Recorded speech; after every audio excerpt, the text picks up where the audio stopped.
Hello students, स्वागत है आपका हमारे स्टडी व्यू एजुकेशन चैनल में। आज की जो डिक्टेशन है वो 100 वर्ड पर मिनट की स्पीड से रहेगा। और डिक्टेशन शुरू करने से पहले आपसे रिक्वेस्ट है कि यदि आप हमारे चैनल पर आज पहली बार आए हैं तो प्लीज़ हमारे चैनल को सब्सक्राइब कर दीजिए, वीडियो को लाइक और शेयर भी कर दीजिए और बेल आइकन का बटन ज़रूर दबा दीजिएगा ताकि हर नोटिफिकेशन आपके पास पहुंच जाए। डिक्टेशन स्टार्ट होती है 3 सेकंड बाद।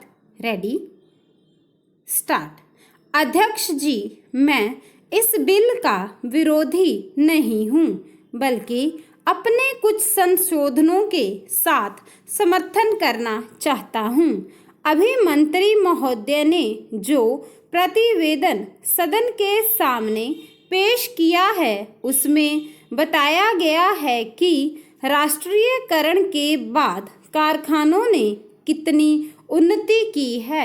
मैं कहना चाहता हूँ कि राष्ट्रीयकरण से पहले जिस ट्रैक्टर की कीमत 15,000 थी, राष्ट्रीयकरण के बाद उसकी कीमत दुगनी हो गई है। जब से यह काम सरकार ने अपने हाथ में लिया है और किसानों को ट्रैक्टर बांटने लगी है, तब से ट्रैक्टरों के दाम बढ़ गए हैं, किसानों को लूटा जा रहा है। यह सब राष्ट्रीयकरण का परिणाम हुआ है। यही कारण है कि सरकार को इसमें इतना मुनाफा मालूम पड़ रहा है। ये मनमानी कीमत किसानों से वसूल कर रहे हैं। उसके बाद ये प्रसन्नता प्रकट करते हैं कि राष्ट्रीयकरण के बाद इतना अधिक अच्छा इंतज़ाम हुआ है। जितने दाम बढ़े हैं उस हिसाब से तो इन कारखानों को करोड़ों रुपए का लाभ होना चाहिए था। अध्यक्ष महोदय, मैं राष्ट्रीयकरण का विरोधी नहीं हूँ। मंत्री बनने से पहले वे हम लोगों के बीच भाषण देना शुरू करते थे तो यदि 1 घंटा भाषण देते थे तो आधा घंटा तालियां बजती रहती थी। लेकिन मंत्री बनने के बाद हमने इनका उसी प्रकार का भाषण नहीं सुना। आजकल तो जो सरकारी अधिकारी उनसे कहते हैं उससे वे आसानी से समझ लेते हैं और अपनी बातें भूल जाते हैं। इसलिए इस बिल में मैंने संशोधन किया है। उसके द्वारा मैं चाहता हूँ कि यह जो इतनी बड़ी लूट राष्ट्रीयकरण के बाद किसानों की हो रही है वह समाप्त हो। यह बिल 50 पृष्ठों का है, लेकिन किसानों को छोटे ट्रैक्टर मिलेंगे या बड़े या किस प्रकार के, इसका कोई जिक्र नहीं है। सारे देश में कानून के द्वारा किसानों के पास छोटी छोटी ज़मीनें होती हैं, लेकिन ट्रैक्टर का कारखाना अभी तक बड़े ट्रैक्टर ही बना रहा है। ट्रैक्टरों के दाम भी बहुत बढ़ गए हैं। यदि किसानों को ट्रैक्टर खरीदने के लिए सरकारी कर्ज न मिले तो कोई किसान इतना महंगा ट्रैक्टर नहीं खरीद सकता। अभी तो ट्रैक्टर खरीदने के 1-2 साल बाद ही किसानों की ज़मीन बिक जाती है, क्योंकि उन्हें सरकारी कर्ज वापस करना होता है। यद्यपि मैं इस बिल का समर्थन करता हूँ, लेकिन मंत्री महोदय से यह कहना चाहता हूँ कि इस पर जनता की राय ली जाए। इसके साथ ही ऐसा बिल भी लाया जाए जिसमें यह विवरण हो कि ट्रैक्टर महंगा होगा या सस्ता होगा, कितने हॉर्स पावर का उसमें इंजन होगा। इस बिल में यह भी प्रावधान होना चाहिए कि राष्ट्रीयकरण के बाद जो भ्रष्टाचार या लापरवाही बढ़ गई है उसको कैसे मिटाया जाएगा। तभी हम समझेंगे कि वास्तव में इस देश में कृषि क्रांति आने वाली है। तभी इस विधेयक की कोई सार्थकता हो सकती है और किसानों को बढ़ती कीमतों से राहत मिल सकती है।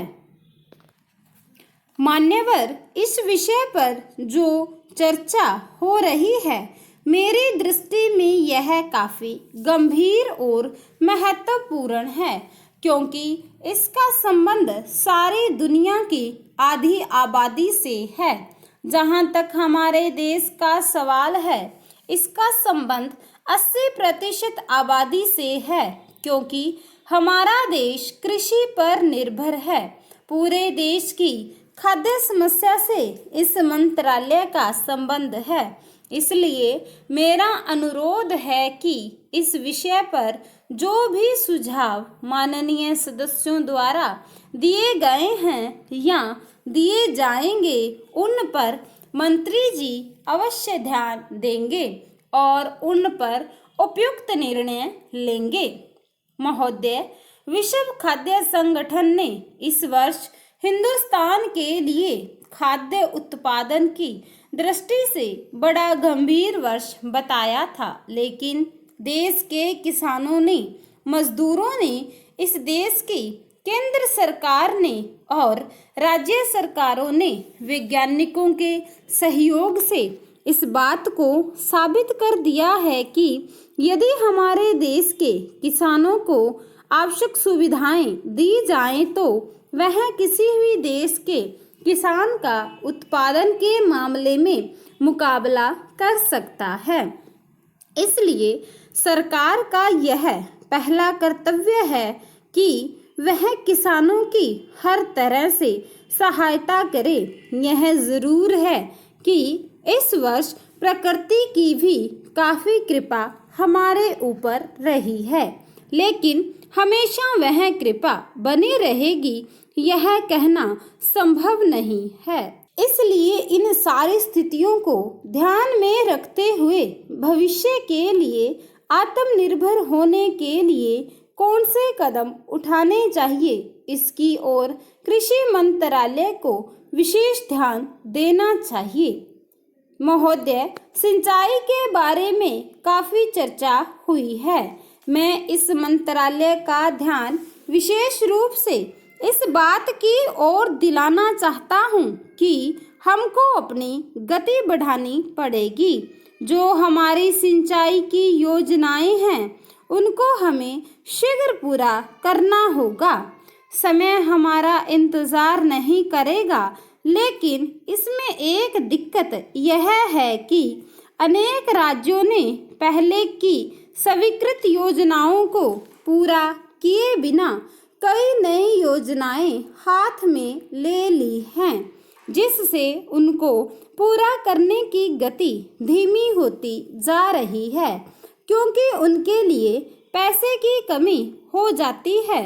अगर प्रकृति हमारा साथ न दे तो हमारे देश पर भारी मुसीबत आ सकती है।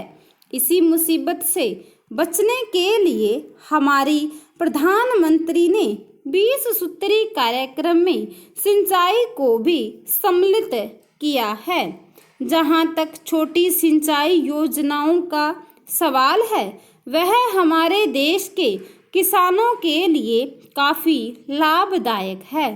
थोड़े समय में उनके परिणाम सामने आ जाते हैं। बड़ी योजनाओं को पूरा करने में काफ़ी समय भी लगता है और प्राप्त धन की भी आवश्यकता होती है। इस संबंध में मेरा सुझाव मंत्रालय को यह है कि इन योजनाओं से जो पानी सिंचाई के लिए किसानों को दिया जाता है, उसके दाम इतने ज़्यादा रखे जाते हैं कि सभी किसान उसका लाभ नहीं ले पाते। इसलिए पहले 3-4 सालों में सिंचाई के दाम कम रखे जाने चाहिए, ताकि किसानों की पूरी मदद हो सके और अनाज की पैदावार भी बढ़ सके। स्टॉप।